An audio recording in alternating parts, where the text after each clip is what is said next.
Imagine you're a dictator at the peak of your popularity. You have total power over your nation. You have brought social peace to your country, won foreign wars, and overseen a period of rapid economic growth. Yet politicians, anarchists, and soldiers plot to overthrow you. How would you respond? Executions, torture, incarceration? How about a simple fine based on the income of each guilty party? How many of us would be that lenient, that benevolent? How many dictators can you think of that would be so magnanimous? Well, we know of just one.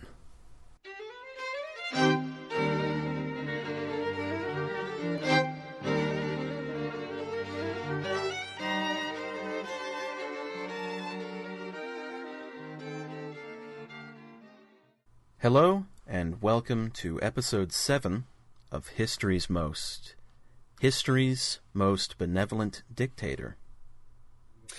Yes, I am Alex, and that was Peter getting the show started, and this is our second in our series about 20th century Spain.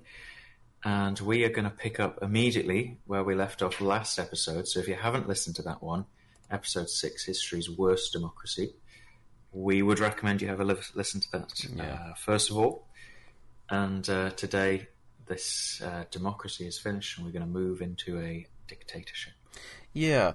Now, things happened kind of pretty quickly following the collapse of the turno system and that whole quote-unquote democracy. And this guy called Miguel Primo de Rivera takes power. Who is he? How does this happen? Yeah. You know, how quickly does everything move? Primo, as I'm going to call him for ease, which, you know, he has, I think we said last time, didn't he? He has a great dictator name. Yeah.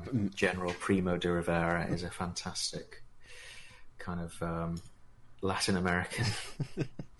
It reminds you, doesn't it, of kind of some dictatorships and things like that. Banana republics and that sort of thing. But no, Primo was obviously a general in the Spanish army. He was more of the kind of junta wing of the Spanish army, linking back to last episode. So he kind of was part of the group of officers who were getting more and more disillusioned with the system. And he had been the Captain General of Catalonia, the north eastern region of Spain, the most industrialized region, but also the home to the most radical kind of political groups like the anarchists. So as Captain General of that region, he'd been responsible for internal kind of security. So he'd seen firsthand some of the trouble in Barcelona, in Catalonia, that the kind of social conflict that was kind of spiraling that we talked about at the end of the democracy. So for the whole list of reasons that we had last episode, the army decides, and Primo decides, he's going to take a stand, launch a coup. Various generals around the country basically express their allegiance to him. The king basically allows it to happen. He doesn't call on the army to stand down, which, you know, as the king's the kind of nominal head of the army, could have done. So he basically tacitly endorses this takeover, and the government doesn't put up any sort of a fight. You know, there's no civil war, there's no real fighting in this coup. And Primo finds himself appointed as prime minister. And he says that he is going to be a temporary dictator. He's going to head a temporary military regime, which is going to be there to solve Spain's problems, and then the old constitution can be restored and normality will return. He was very much pitching in the regenerationist kind of language that we've seen a few times since 1898. And in particular, there had been this idea since the disaster of the Spanish-American War in 1898 that what Spain needed was an iron surgeon, a tough, kind of ruthless, possibly dictator, who was going to come in and just sweep away the old, sweep away the corruption, and kind of amputate, if you like, all the kind of decaying bits of Spain's corrupt system and economy and politics, and really just give Spain the fresh start that a lot of people, across all classes felt it needed. So he was making the pitch that I am this iron surgeon. I'm going to come in, and for a few years, I'm going to be ruthless. I'm going to regenerate Spain. I'm going to bring it into the modern era, and then we can go back to our amazing democracy that we had. Yeah, and he really did make a lot of massive changes in an attempt to reform the whole country. I know that he basically appointed officers to well, they were viewed as above partisan politics and defenders of the sacred values of the nation, endangered by the corruption and mismanagement and things like that, and which is quite different from what was going on before. Yeah. So as you learned last episode, the party system was broken. The reputations of turno politicians and turno parties was in the gutter because they hadn't really been able to get their act together for so many years. The whole system was built on really a facade. And so Primo was really kind of tuning into a popular sentiment when he was saying, right, us army officers, we just represent the nation. We just have Spain's best interests at heart. So we're going to, like you said, be above partisan politics. We're going to be above corruption, and we're going to kind of sweep away all the old systems. And yeah, to give him some credit, definitely his reforms are more sweeping, more drastic than anything we saw under, say, Maura during the Restoration kind of era. And at least at first, he's got actually quite a groundswell of support behind him. Obviously, he's got the endorsement of the king. He had the support of kind of the elite in terms of both the landowning aristocracy, because he himself was a southern landowner, but also kind of the business community, people like Cambo and the Liga that we talked about a lot last time. They were initially really like pro Primo's takeover. Again, this is a bit ironic considering they had led the kind of democratization movement in 1917. But they were pro Primo taking over because he'd established a good relationship with Catalan business while he was Captain General of Catalonia, trying to clamp down on the anarchists. People like the Maristas, who had been saying, exactly the kind of same message of Spain needs reform, absolutely kind of were all on board with this new dictatorship. And the Catholic Church as well, which had obviously quite a big social power, was very much in favour because it meant that the Liberal Party, which was quite anti-clerical, was out of office and not going to be coming back. And Primo said, one of the things of his Spanish values that he said he stood up for was Roman Catholicism. And he even succeeded, I'm sure we'll come on to win over actually some support from the kind of working class and the socialist movement even. One of the things about Primo is that he was he kind of reminds me a bit of the kind of modern generation of populist leaders in that he was... one of the things that made him so popular was that he was decidedly not a politician. Yeah. I think the point of being I'm not like the, politicians that have run Spain into the ground over the last few years. I am, he was portraying himself as just a man on the street. Yeah, he was a populist. He talked in the language of the man on the street. He was not afraid to admit that he liked to gamble and drink and womanize. He once said that he learned his politics in the casino. I mean, is this ringing any bells? Fucking suffering. So he decidedly makes his appeal on the basis that, look, I'm not a politician. I'm not like them. I'm just this ordinary guy who is not afraid to speak his mind, who will, say and do what politicians are afraid to say and do. Yeah.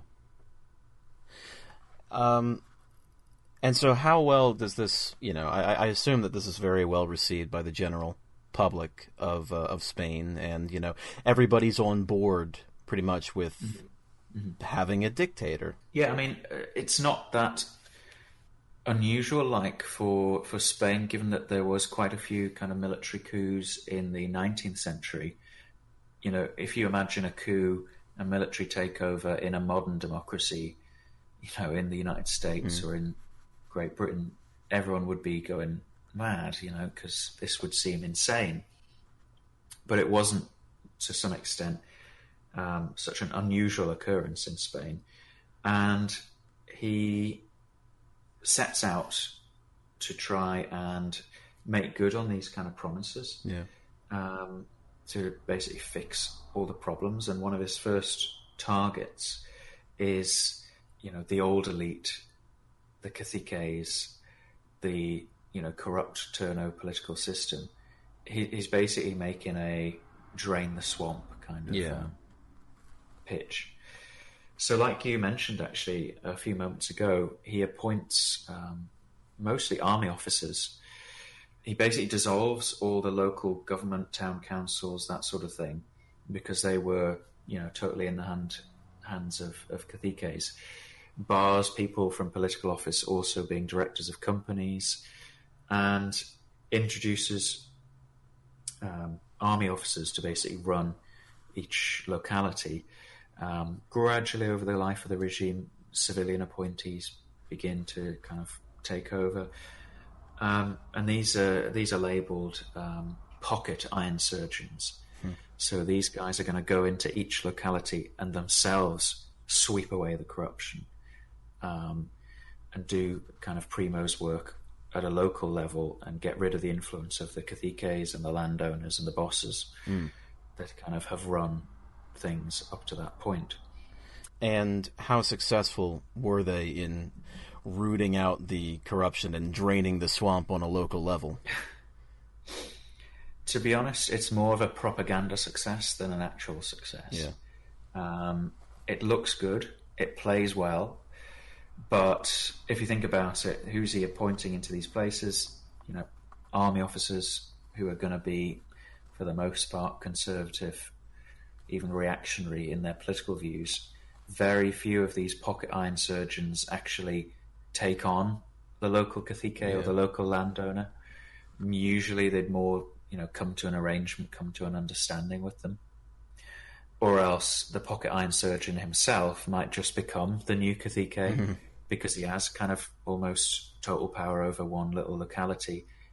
Then, you have total power, you get corruption. So that kind of aspect is very much more a propaganda kind of stunt than something that, and possibly Primo did have genuine aspirations to do this, but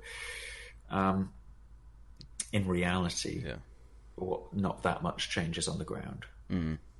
It's the kind of thing that you do to really make seem more with the people and say, oh well, we're gonna do all this and we're gonna do all that, and nothing really ends up getting done, even if the best interests are at heart. Nothing really kind of changes. And on the one hand, you would say, did the army ever really want to get rid of that system? Or at least the local kind of elitism, which probably in the end benefited them more than it cost them. On the other hand, you could say, if you were being sympathetic, you might say, well, this is a centuries almost old problem of kind of local elites. and caciques dominating each kind of town or village. And how can we really expect in a few years for all of that just to be solved instantly? So he sent out these pocket iron surgeons to the rural areas. What's going on in the cities? Because I assume that he would have more immediate power in cities. Yeah, as we know, Spain was going through quite social turmoil and a lot of kind of particularly anarchist violence and strikes, and employers responding in kind with lockouts and assassinations. And that kind of social conflict, to be fair to him, that is one area where Primo is really successful. I mean, he ends the kind of so-called social war very rapidly. So in 1923, he comes to power in September of that year. In 1923, there was 819 acts of political violence in Spain. In 1924, there's only 18. Right. And that's achieved through the fact that he basically declares martial law, suspends the constitution, is suspended, so all the kind of civil rights are temporarily put to one side, and he can censor the press. The military governors have kind of full power over law and order. Anyone basically involved in political or kind of labor unrest is tried by military courts. The CNT, which is the anarchist organization, is banned, as is the small Spanish Communist Party. The anarchist movement, which has been pretty much run into the ground by this long social conflict anyway, is forced underground and really just kind of all but disappears from public life for the next few years. And so it is genuinely a kind of, there's a lot of social, kind of more social peace than there certainly had been before. Yeah, there is, and I would almost say that it's comparable to fascism in a way, in the way that it's done, but it's not fascism, not really anyway. Yeah, it's an interesting question because King Alfonso actually said once, he kind of called Primo like my Mussolini. Yeah. And Mussolini had come to power in 1922 in Italy, so kind of comparisons I think were made at the time. A historian called Shlomo Ben-Ami actually labelled the Primo regime fascism from above, because there was no mass movement, unlike, say, Hitler or Mussolini comes to power on the back of a genuine kind of social mass movement. Primo, doesn't. He launches a military coup and imposes this regime from above, and it bears some of the hallmarks of fascism. It's not particularly brutal. We don't get kind of people getting mass executions or killings, or the kind of terror that you might see in Nazi Germany, for example. In fact, I mean, to some extent, you could say this is fascist regimes kind of do this. Certainly, Italian one more than the German one did. But one of the reasons that Primo does achieve a more level of social peace, and certainly brings labour unrest under control, is that he actually is quite keen to bring the more moderate elements of the labour movement into the system. Yeah. Which is something the Turno had never done, the Turno parties.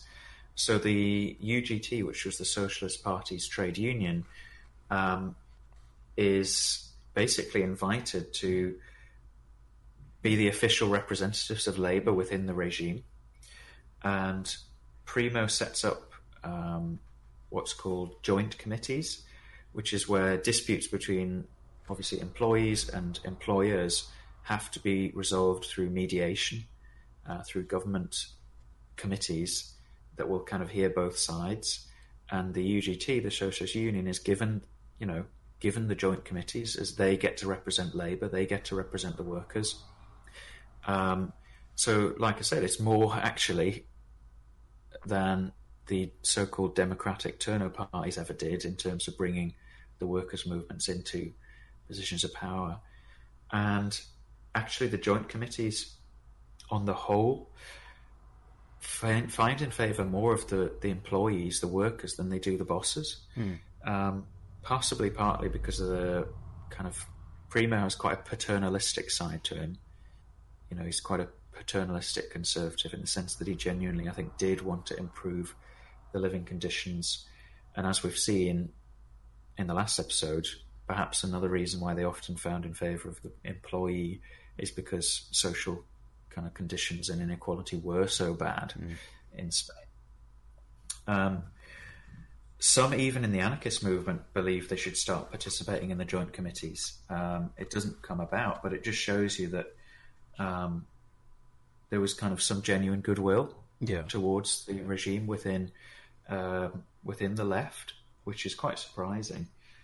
And thanks to this, you do see wage rises and living standards rise through the 1920s, and a better protection for workers' rights than there had been under the turno. So this is kind of getting to almost to the heart of why we have labelled Primo de Rivera history's most benevolent dictator, because, you know, I'm struggling to think of many military dictators who are like, oh, yeah, the socialist movement. Yeah, let's bring them in and give them a voice. Mm-hmm. And it's especially bizarre when you consider that we've just come from a position of, you know, democracy in, you know, some ways. In name, at least. In name. And no third party gets any power, and it's this sham. And once this military dictatorship comes into power, these third parties actually start getting a voice. And it's bizarre, and it's something that you just don't hear about in pretty much any other dictatorship. Not many dictators are keen to share power. Exactly, because that's the definition of a dictator. Yeah. So you did ask about cities, and I would say there is one or two cities, by the way, that wouldn't be so happy. Now, the Catalans, the Liga party, as I said at the start, had been in favour of Primo. They thought Primo, they had a good relationship with him from his time in Catalonia. But the kind of regional question of Spain that we've kind of discussed last episode as well, Primo is very strongly centralist. He's not at all interested in the regions having autonomy or any sort of federalism. So he shares that. Really, that's kind of part of the kind of traditional Spanish nationalist viewpoint, is that, oh, these regions, they're just separatists, they're trying to break up Spain. So he basically bans the Catalan flag, the Catalan national anthem, the use of the Catalan language in schools, business, public life. He even says to the Catholic Church that you've got to deliver church sermons in Catalonia in Spanish or Castilian, not in Catalan. And he does similar to the Basque Country, which is a region I don't think we really mentioned last time, but it also has a strong regional identity. So he really cuts down on the autonomy of the regions and kind of tries to almost as well culturally stamp out the kind of differences in the regions. So Primo, he does have the kind of both the carrot and the stick, we've got to say. Yeah. He is willing to be quite hardline and just say, no, that's banned or that's illegal, as well as being kind of more sympathetic at times. I think in his mind, he's trying to salvage things, and by not giving any region too much power, he's thinking that he's doing a good job. And it's a tough question to really talk about. But in his mind, he thinks he's doing the right thing. Oh, absolutely. This is all part of the project of regenerating Spain, I think, is not just kind of corruption, it's not just improving social conditions, it's also getting rid of this, he would probably see it as squabbling, complaining regions, and let's just all be united and kind of read from the same hymn sheet, if you like. Yeah. And this comes in back to the question of, I'm going to leave power eventually. Yeah. What's going to happen when he does leave power and you get democracy back again? I mean, was there any, plans for this? Any contingency or anything like that? Yeah, so that's that's probably one area we've been quite kind of, I would say, on the whole, positive so far. Yeah. About Primo, but he had said he was here temporarily to just kind of fix the crisis, put Spain back on an even keel, and then we'll go back to the constitution. But what happens when you're in power for a few years? That begins to look less and less attractive, doesn't it? Yeah. So he sets up in 1924 a kind of political party. It doesn't label itself as such. It labels itself more as a movement because he, of course, his thing is I'm against parties. I'm above party politics. So he's not then going to set up a party himself. It's called the Patriotic Union, the Union Patriotica, or UP. And he was hoping to basically mobilize public support for the regime that obviously existed and kind of find some way to channel that. He hoped to build it up around the pocket eye insurgents, like they would be the local leaders of the UP. And at first, by August of 1924, it has 2 million members. It's massive. And it's kind of attracted a lot of people. The trouble is, what sort of people? Yes, the UP is a recruiting ground for people, civilians, to gradually start replacing army officials within the government. But who is joining the UP? Some kind of Maristas, people like that on the right, but also quite a lot of just careerists or old caciques who this is the new source of power. And so actually the UP is not really... it's kind of moribund in the sense that it's artificial. It's just been, this is the party. It didn't have a mass movement underneath it to begin with. So it just becomes a kind of conduit for people seeking preference or prestige or power. So it doesn't really have any ideology other than a vague kind of patriotism and kind of anti-communism, anti-anarchism. And Primo hopes that the UP is going to form the basis for the new regime for whenever this military dictatorship that I've said is temporary, whenever we do finish, the UP is going to have a system in place to kind of carry on. But because it's got no real dynamism, no internal life to it, its membership falls away pretty quickly. It's down to nearly 500,000 by 1929. And like I say, who's left in it? It's just careerists and caciques. Yeah. And Primo's big project is that he is going to draft a new constitution. So in 1926, he brings together a National Assembly, kind of a parliament, although it's pretty much appointed rather than elected.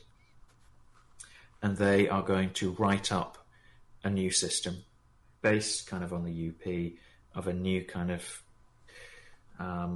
political regime. But the problem is Primo himself, is proud of the fact he isn't a politician. So he doesn't have an ideology really. So it takes them 3 years to draft a constitution. And it is a weird halfway house between liberalism and authoritarianism. It's trying to cherry pick the best features of both, which, as you can imagine, doesn't really work. Yeah, because the two are mutually exclusive. Yeah. So what the suggestion is that there will be some sort of parliament which will consist of representatives of the state, representatives of the different provinces of Spain, representatives of each social class, representatives of the UP, and that half of the parliament, the chamber, will be appointed and half will be elected. But the parliament itself, I mean, that already sounds mad. It's complicated. Doesn't it? It's so complicated. But the parliament itself was only going to be advisory. It wasn't going to have kind of executive power. It wasn't going to have legislative power. It was going to be the fact that this would be an advisory body and that the government would be responsible to the king, not responsible to parliament itself. So this project really falls on its face. The socialists, Primo wanted them to take part and probably take some of the working class representatives and that sort of thing. They basically said, no, we're not going to touch this with a barge pole. This isn't what we're about. Yeah, and even Primo himself publicly said that he didn't like the new constitution because it was too authoritarian. And that's coming from a dictator. Yeah, it's so weird. It's the way that he, like you say, paternalistic and wants the best for Spain, but is doing it through an authoritarian system, but at the same time thinks that this is too authoritarian. It's really unusual. It is really odd, isn't it? Yeah. So this idea of some sort of political system to replace Primo once he goes falls flat by 1929 because of the failure of this new constitution. And Primo, spoiler alert, it doesn't last much longer after that. We'll kind of get into all of that, I'm sure, in a little bit. But yeah, the hopes that this would be temporary and will make something to come next really falls flat. Yeah. So he hasn't succeeded politically, but what has he and his government done to solve the economic problems of Spain? I mean, I know he brought the socialists on board, which helps with some of the labor movement and all that. How does that have an effect on the economy? Yeah, there's definitely less disruption and strikes, which were really common in the last few years of the old democracy. Primo's economic policy is based on the concept of autarky, which actually is kind of a fascist concept of self-reliance. It's certainly adopted by many fascist governments. The idea that our country should produce everything we need.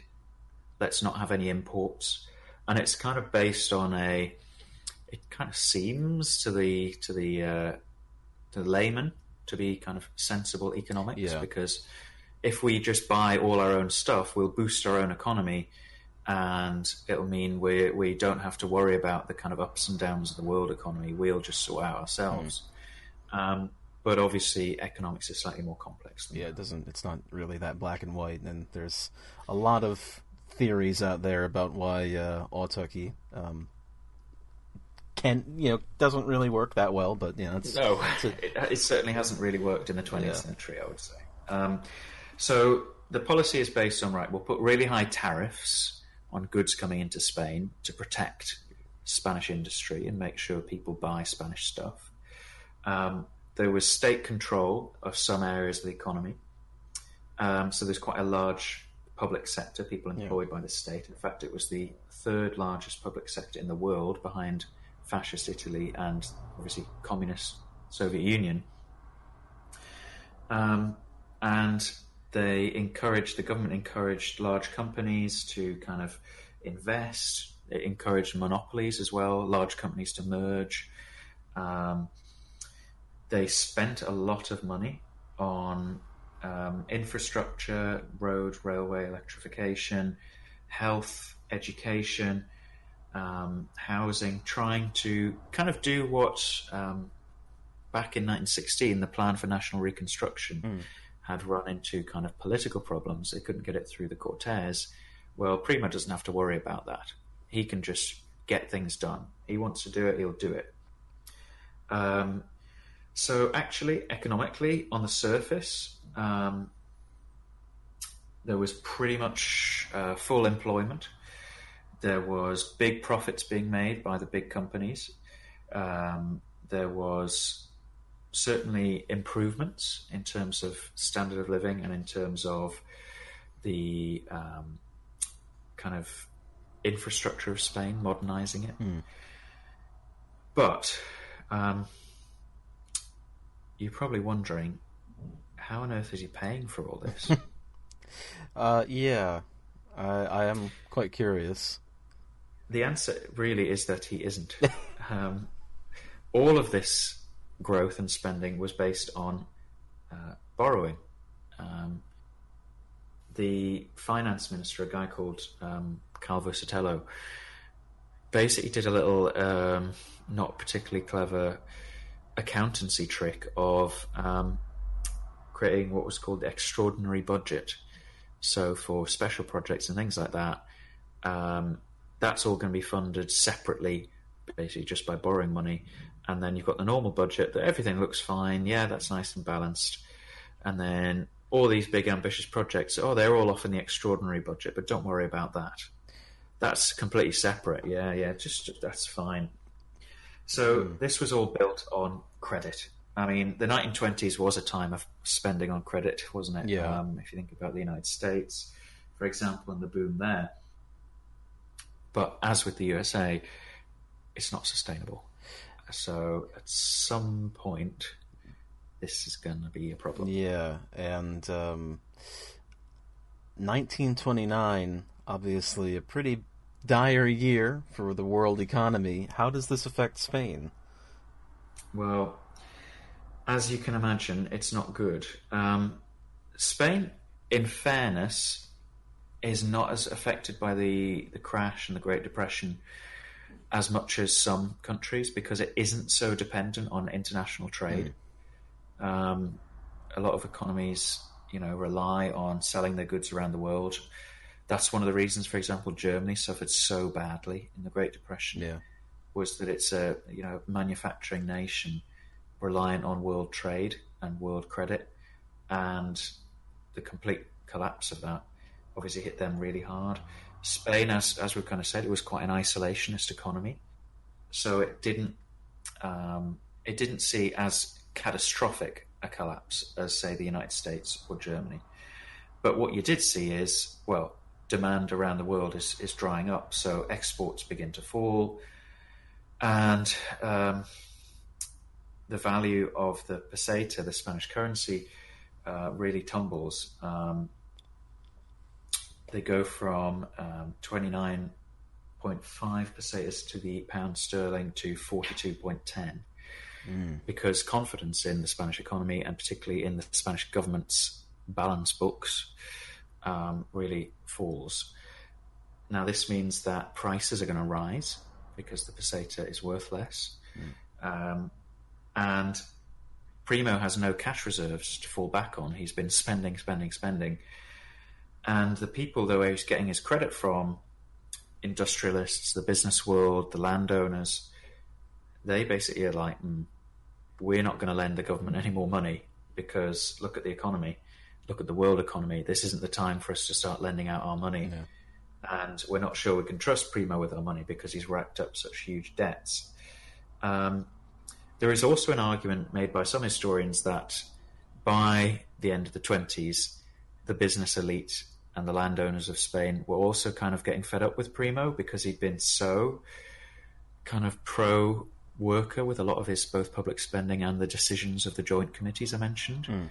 So they thought they were less inclined to basically dig him out of a hole and lend him, heaps of cash when they began to think he wasn't really working for their interests anymore.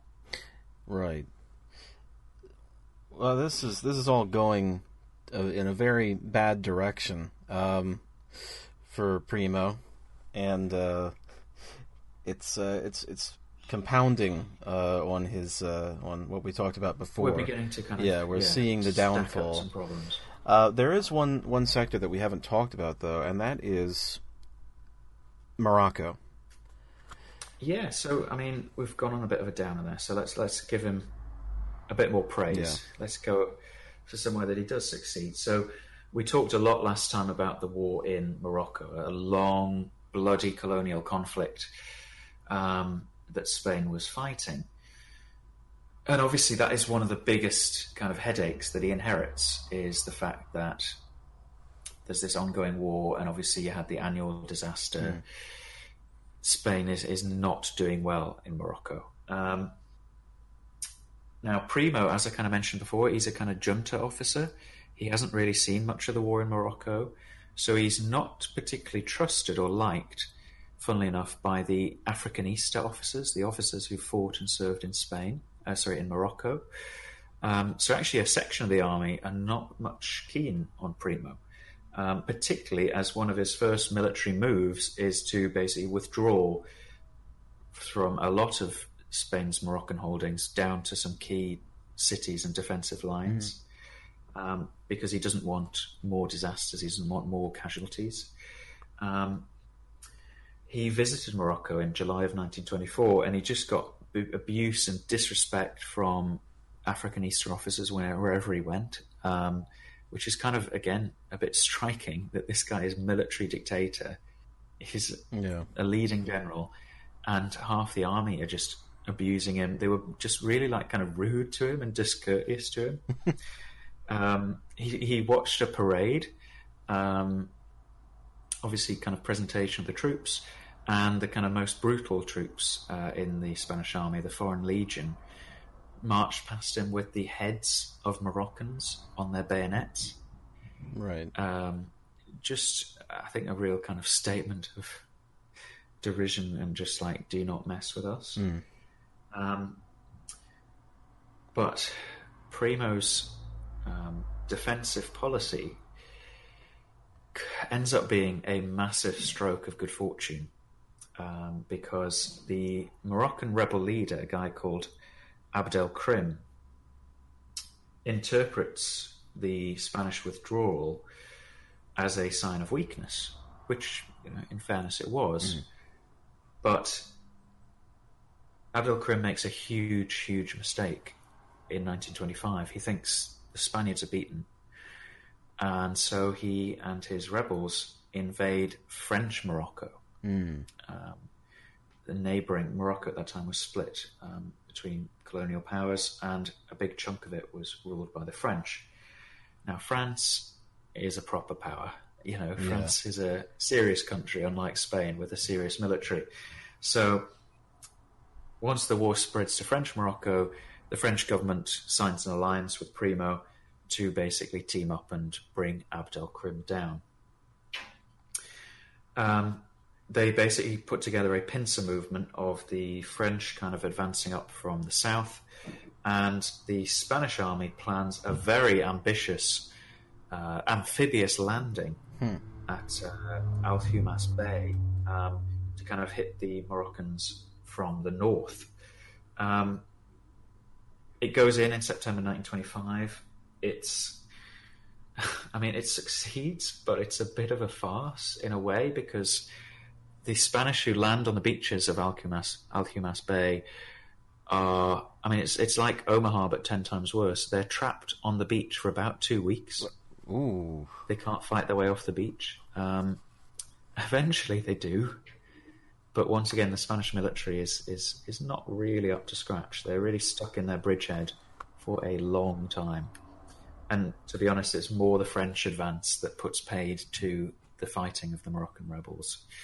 And in about 6-8 months later, in May 1926, where he's basically surrounded now, Abdelkrim surrenders and the war in Morocco is quickly concluded. And so Primo pulls off the impossible, probably more through luck than judgment, but again, you've got to give him some credit. He brought this long, costly, unpopular war to a successful conclusion. And Romero, a Spanish historian, says that, if Primo had kind of stuck to his word and resigned 1925, 1926, he would probably have gone down as one of the great statesmen in Spanish history. Because all the kind of economic problems, the long-term political malaise hadn't yet set in. He would have gone off the back of a Moroccan triumph. He'd caused some short-term growth.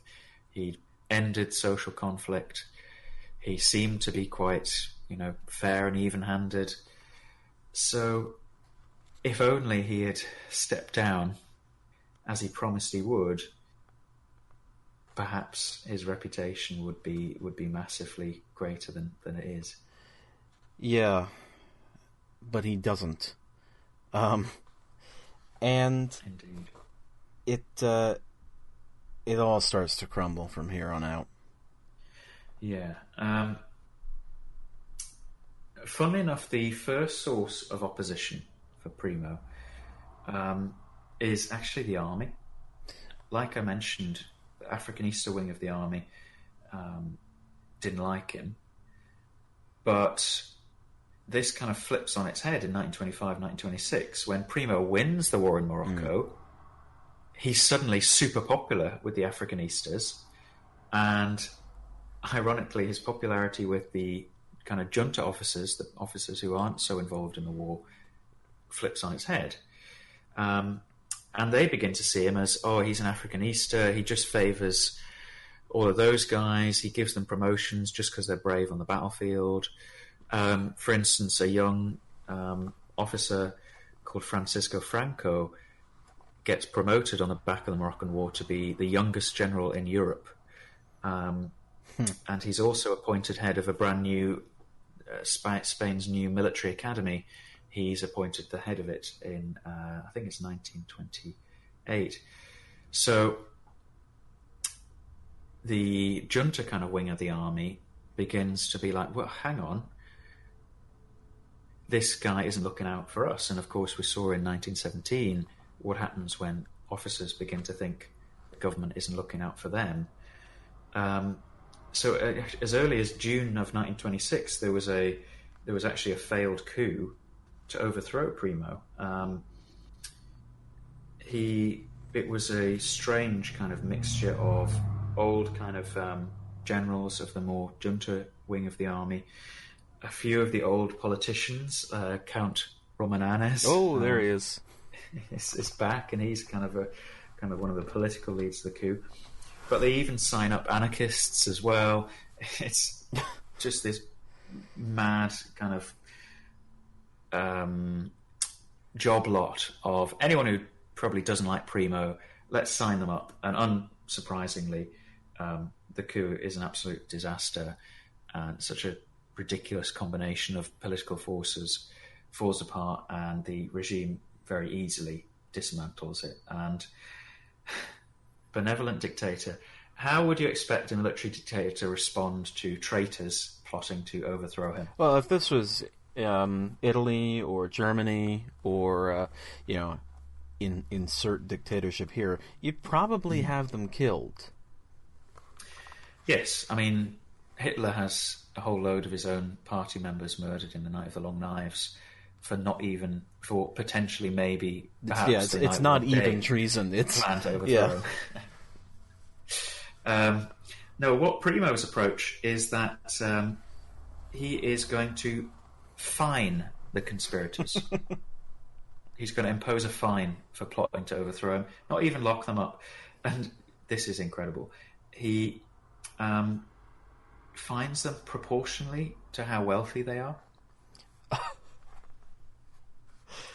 So Count Romananes, a member of the political elite, a aristocrat, is fined 500,000 pesetas, whereas modest anarchist activists are only fined like 1,000 pesetas each.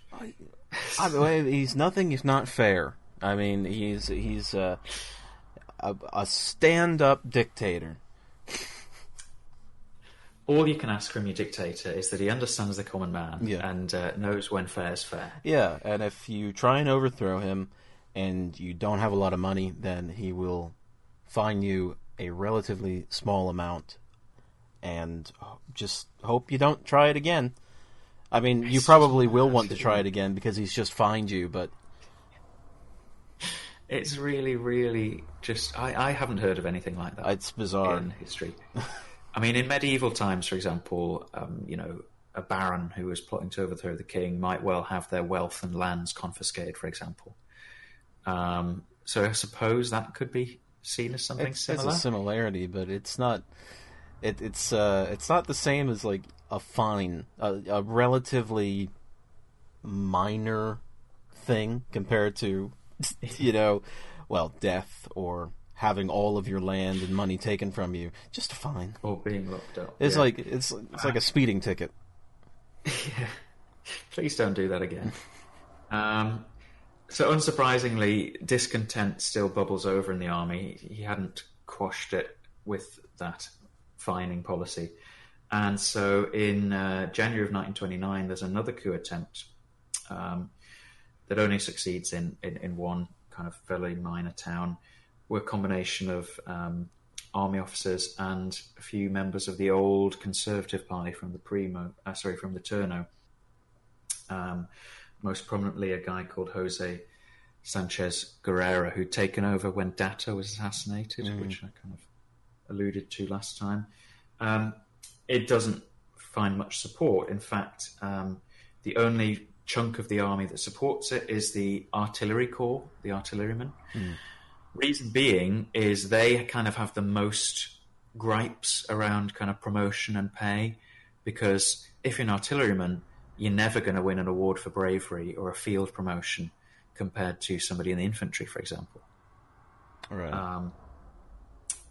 So this time, Primo, by 1929, obviously a lot of the problems we've been hinting at are starting to build up. So I think he was beginning to lose his patience and also perhaps lose the sense of control, because he acts suddenly quite drastically and quite irresponsibly. His response to the artillery corps supporting this failed coup is he dissolves the Spanish Army Artillery Corps. And I'm going to guess that does not go down well with the artillerymen or the rest of the juntas. Exactly. The army as a whole is pretty peeved. The king, as well, as he is head of the army, technically is also pretty taken aback and kind of like, what are you doing? And a kind of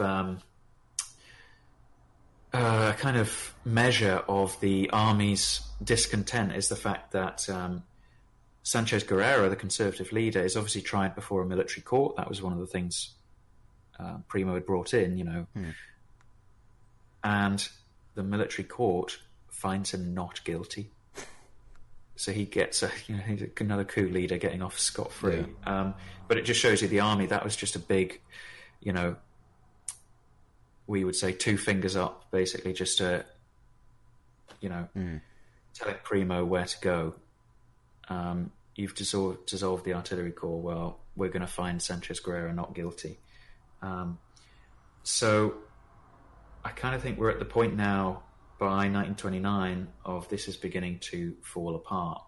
So things really do start to go wrong. And, this is pretty much the death knell, isn't it? It's it's the end of Primo, and how do they get him out? What do they do? Well, like I said, if you think about the start of the episode, we were saying Primo had widespread support from this group and that group, like quite a broad range of society. By the end of the 1920s, the honeymoon period's over, and he's in a situation where he kind of doesn't have support from anyone. Economically, people are losing confidence in his regime. So, the financial and economic elite and the industrialists are going off him.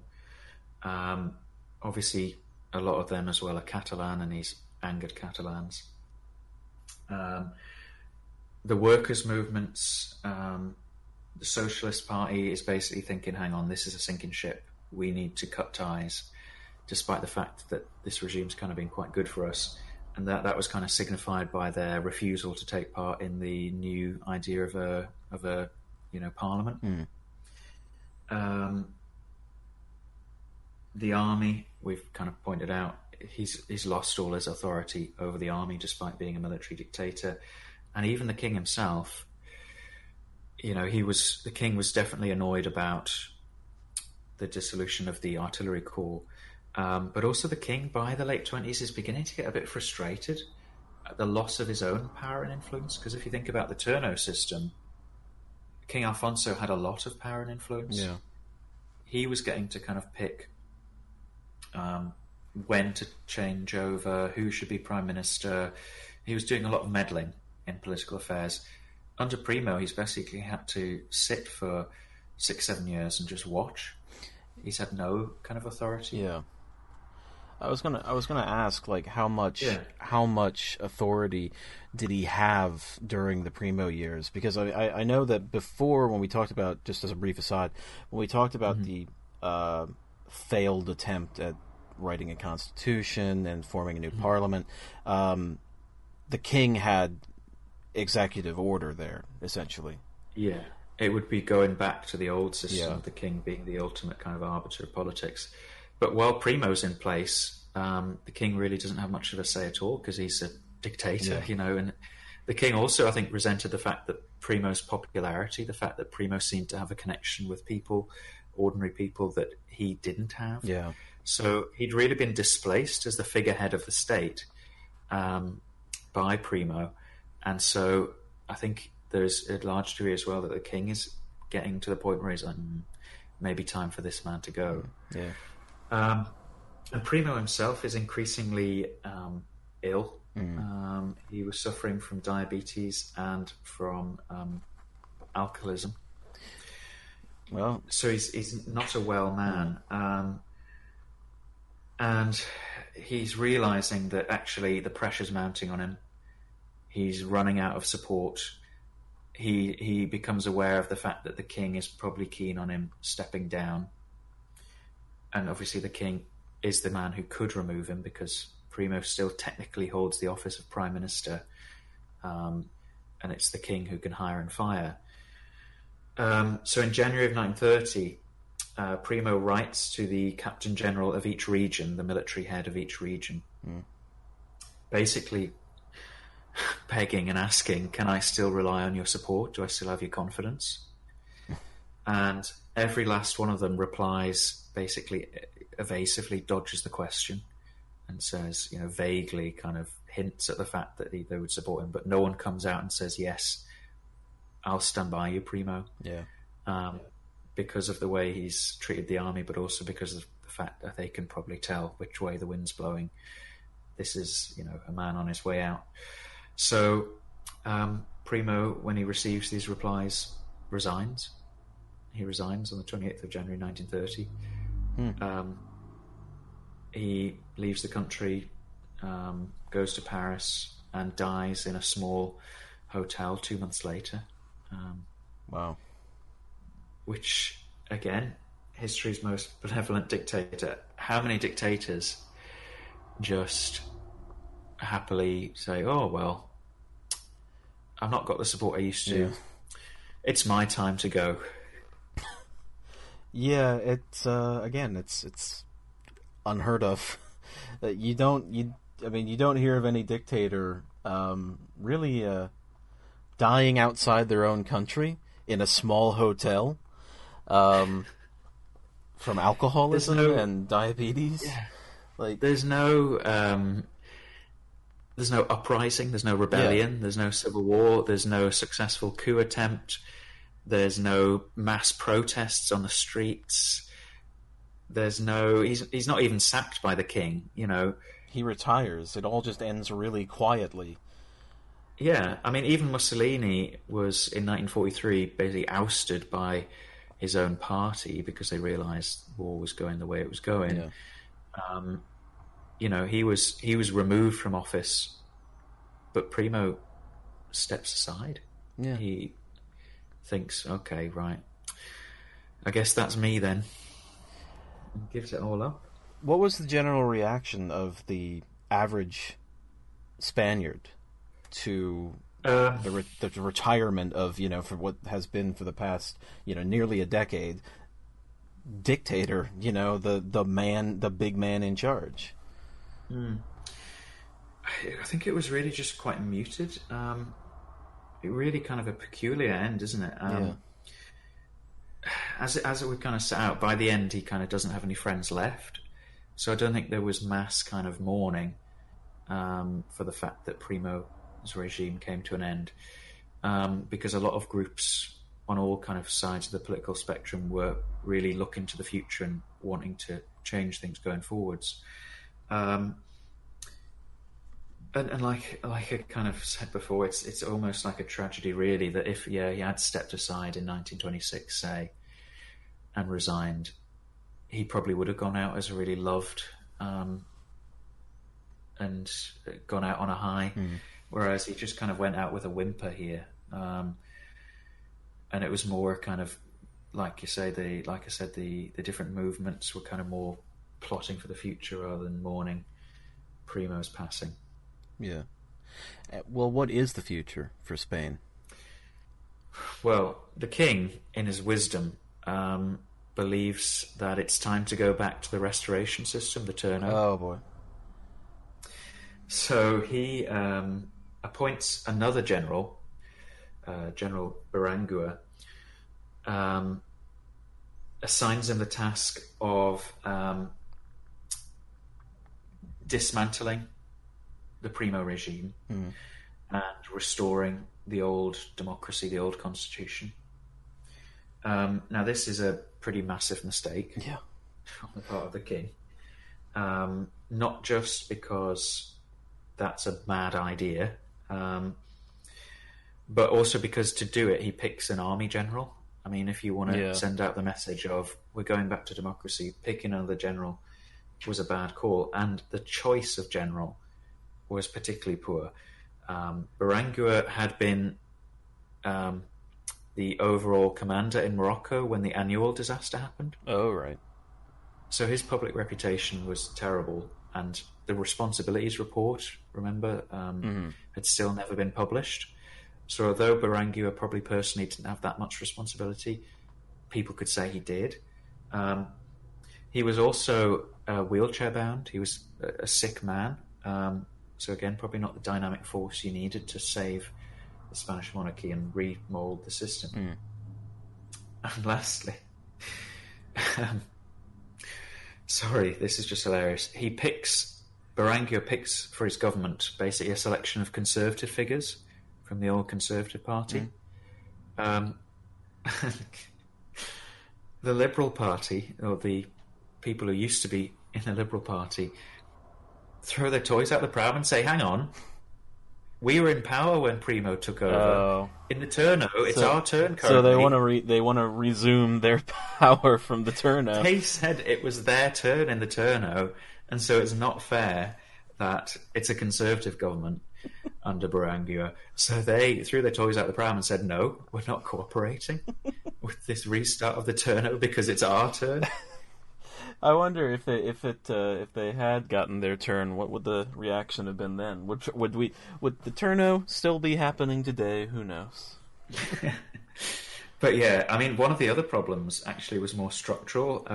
There'd been about 1 million people over the course of the 1920s migrated from the countryside to the cities.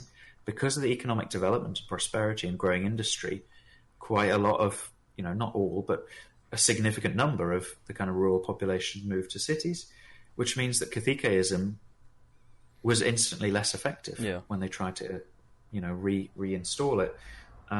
The old turno system, I mean, it shouldn't surprise you, but, it clearly surprised the king, was not what people wanted to go back to. And for once, the kind of opposition actually unites. So Republican parties that want a republic and a democracy, the Catalans, the socialists, all kind of band together and form a kind of alternative government, a government in waiting, kind of saying, look, we are going to make a proper democracy. Barangua plans to hold elections, restart the turno, but the plan fails because the only party that agrees to take part in the elections is the Conservative Party. So, even the Liberals is obviously saying, for reasons that we've just discussed, that we'll not take part. So he realised this is a complete joke. I can't hold elections with one party. He resigns in February of 1931, and the king, in his wisdom, ends up appointing an admiral as the new prime minister. Right. To oversee the transition to democracy. He had asked the old rebel conservative Sanchez Guerrera to form a government, but what Guerrera had done on being approached to form a government is he'd gone to a prison where some of the socialist and Republican leaders were being held and asked, would you be in my government? So the king was like, no, you aren't forming a government with the traitors. So Aznar, the admiral, forms a government. He brings in Count Romananes. Oh boy. And a few of the old figures from the turno, from both the Liberal and the Conservative parties. But this government only lasts a few months. Municipal local council elections are called for the spring of 31. And while the Republican Socialist Catalan Alliance go at it, hammer and tongs and proper campaigning and mobilising, the turno parties just try and reactivate the old cacique system. They don't really bother campaigning because they never have, and they're just hoping to buy the votes again. And in the local elections that take place, yes, actually in the majority of the country, turno parties did win. But in 47 of the top 52 cities, the 52 biggest towns and cities, the Republican Socialist Coalition win. Right. So in the elections that are actually free and fair, it's very clear which way the public are leaning. So King Alfonso's government says to him, hang on, the game is up. There is clearly mass support for a republic. And they basically advise the king, you better get out of the country. Yeah. And so in a bloodless revolution, the king and the cabinet quietly leave the country, and a republic is proclaimed by crowds in the streets, and the army and the kind of security forces just kind of stand aside and think, this is the way things have been going for a while. It's a pretty quick end to a system which, has been going for a very, very long time, is taken away for, about 7 years and then brought back for a very short amount of time. And it's done. It's over. And now there is a republic. Yeah. It's a little kind of addendum to the fall of the worst democracy is this final little chapter. But really, Primo, once he'd gone, the system and the king and the monarchy didn't have much time left. So perhaps Alfonso didn't appreciate what he had. Yeah. History's most benevolent dictator. History's most benevolent dictator. Now the question is, what is our next episode going to be about? Well, we've left it on a cliffhanger, haven't we? Yeah, we have. So we have got to the start of the creation of the Spanish Second Republic, an attempt at a real democracy. Our next episode is going to tell that story of how did Spain slip from creating a democracy in 1931, a republic, to a civil war breaking out in 1936. We're going to cover the Civil War we're going to call it history's most complicated war. And this is going to be one of those amazing series where the last part is split into two. This is Harry Potter and the Deathly Hallows. Oh, yeah. We are going to do History's Most Complicated War, Part 1, Causes, looking at the life of the Republic and how things went downhill after an optimistic start, all the way to a civil war breaking out. And then Part 2 of History's Most Complicated War is going to be Conflict. We're going to look at the war and why the war was so complicated and is so interesting. Our Spanish series, we are actually only halfway through, which I'm sure our listeners will be delighted to hear. Yeah. And you, of course, as I've mentioned before, you've got a book on the Spanish Civil War coming out very, very soon. That's right, the end of this month. You'll be able to get it on the publisher's website, Pen and Sword, and other platforms, I'm sure. The People's Army in the Spanish Civil War, it's called, by me, Alexander Clifford, and you're going to get some insights into that fascinating conflict that we're going to kind of talk about very soon. And I hope listening to these episodes it will really kind of set the scene nicely, and it might have whetted your appetite for that. It'd be quite a good way to prepare yourself for reading about the war, and just getting into that Spanish Civil War mood, I suppose. Get you in the vibe. Get you in the vibe. And if you want to see Alex live, he'll be speaking at the launch of his new book on this coming Sunday, the 2nd of February at 3 p.m. at Bar Loco in Newcastle upon Tyne in England. And Alex will be talking about the Spanish Civil War and taking questions from the audience and talking about his new book. Listeners of History's Most are, of course, warmly invited. And so that's, again, this coming Sunday, the 2nd of February at 3 p.m. at Bar Loco in Newcastle upon Tyne. Well, I would like to thank you, everyone, for listening to this episode. Do you know of any more possibly benevolent dictator? Is there anyone out there? Tito? I'm really struggling. Tito, maybe? Ooh. Yeah, maybe. That's a good shout. Could somebody make the case that he was more benevolent? Yeah. More successful, perhaps? More... well, I don't know. Primo's so paternalistic, isn't he? Yeah, he is. To a point where it's actually irresponsible. Stop being so lenient. Yeah, and ultimately it's your downfall. Yeah. But yeah, we'd love to hear that. So we've got a Twitter account at History's Most, all one word. You can find us on Twitter and tweet us, or we've got an email address, histories without an apostrophe .most@gmail.com. So yeah, if there is some good suggestions, I don't know, we might read them out, I guess. Yeah, we would love to read them out. Any suggestions, any comments that you want to make about the show, any improvements or any anything, we'd love to hear from our listeners. Always good to get feedback as well. Yeah, we'd love to get some feedback. Tell us what we're doing right, tell us what we're doing wrong. And just probably a few things. The cars coming from my microphone are one. Do you know what? I've actually spoken to people who say they like the ambient noise. Do they like the ambient noise? Does it set maybe I should install a fireplace in my room. Get the. You should just get put on YouTube a compilation of just birds. Have that in the background for the whole episode. We'll get a little bit of an ambient jazz music. It'll be History's Most on location in a jazz lounge. Okay, actually, maybe not. That might not be a good idea. Possibly. Well, thank you for listening, everybody. It's been really fun, and thank you for telling me this amazing story. And I'm looking forward to the next episode, the next installment in it, and I hope our listeners are as well. Well, thank you a lot. Thanks very much, Peter, and thank you to our listeners.